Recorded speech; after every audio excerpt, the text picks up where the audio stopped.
sur la décennie 2017-2027, la décennie Macron, la France a dépensé énormément au prix d'un déficit public exorbitant et d'une dette publique en très forte croissance, le tout pour des résultats économiques décevants, si ce n'est mauvais, sur la croissance, l'emploi et la productivité. La Commission européenne a publié il y a quelques semaines les trajectoires économiques et financières de l'ensemble des pays européens jusqu'en 2027. Vous en profitez pour dresser un bilan de la décennie 2017-2027 qui correspond aux 2 mandats d'Emmanuel Macron. La France s'en sort-elle vraiment moins bien que ses voisins ? De 1995 à 2017, la France n'a quasiment jamais été sur le podium des pires déficits de la zone euro. C'est arrivé que 2 fois, en 2007 et en 2016. En revanche, si on regarde la période 2017-2027 telle qu'elle est projetée par la Commission européenne, la France serait 8 fois sur le podium des pires déficits publics de la zone euro. Il n'y a pas une rupture fondamentalement extrêmement franche en 2017.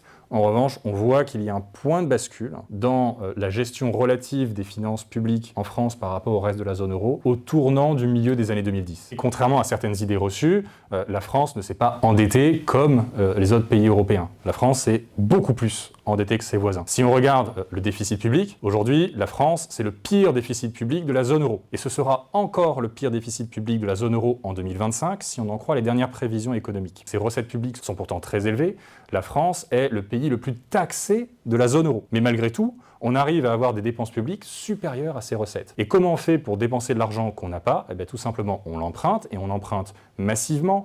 Depuis mi-2017, la France s'endette en moyenne chaque jour de quasiment 400 millions d'euros, 380 millions d'euros pour être précis. Et au total, on a une dette qui a augmenté de plus de 1000 milliards d'euros depuis 2017, ce qui fait de la France une exception à l'échelle européenne. Si on fait un petit tour de nos pays frontaliers, depuis 2017, l'Allemagne s'est désendettée de 1 point de PIB. On a des pays qui se sont endettés, comme l'Italie, comme la Belgique, l'Espagne, de 1 à 2 points de PIB. Et puis on a la France, qui elle s'est endettée de 14 points de PIB depuis 2017. Dans la zone euro depuis 2017, aucun pays ne s'est autant endetté que la France en point de PIB, à part la Finlande, qui, elle, rappelons-le, a 1300 km de frontière avec la Russie, et pour laquelle la crise russo-ukrainienne n'a peut-être pas le même retentissement que pour nous en France. Vous notez en matière d'emploi une situation qui peut paraître un peu plus positive, mais en trompe-l'œil. Pourquoi ? La France a créé 2 400 000 emplois, c'est évidemment une bonne nouvelle. Le taux de chômage est au plus bas depuis les années 80. En tout cas, il n'était jamais resté à un niveau aussi bas de manière durable depuis les années 80. C'est une tendance qui est européenne, si ce n'est mondiale. Les taux de chômage baissent partout en Europe, si ce n'est dans le monde.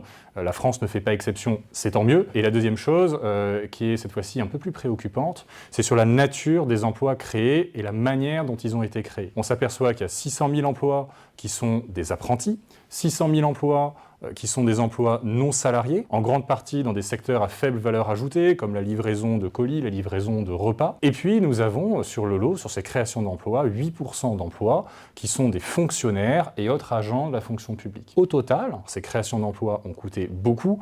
Les postes d'apprentis sont subventionnés, les postes d'agents de la fonction publique sont entièrement payés par la contribution des contribuables. Et puis, il y a un autre défi qui est celui de la productivité. Parce que quand on crée des emplois d'apprentis ou quand on crée des emplois dans des secteurs à faible valeur ajoutée, ces emplois ne font pas exploser le PIB. En revanche, ce qui se produit, c'est qu'on a un recul de la richesse produite pour chaque heure de travail en France. C'est un phénomène qui est assez singulier. La France est l'un des seuls pays au monde où on a un recul de la productivité. Et si on en croit les prévisions économiques de la Commission européenne, sur la décennie 2017-2027, on devrait donc non pas avoir de gain de productivité, mais un recul net de la productivité de 1% au total sur la période pour 1 heure de travail en France. Ce qui est une situation assez unique à l'échelle européenne et même à l'échelle mondiale. Le gouvernement a beaucoup mis en avant la protection de l'économie pendant l'épidémie de Covid, puis pendant la guerre en Ukraine. Ces 2 crises permettent-elles d'expliquer la dérive des finances publiques ? Ce prétexte est complètement faux et ne résiste pas à la comparaison européenne. Confrontés à des crises similaires, les pays n'ont pas du tout eu les mêmes réactions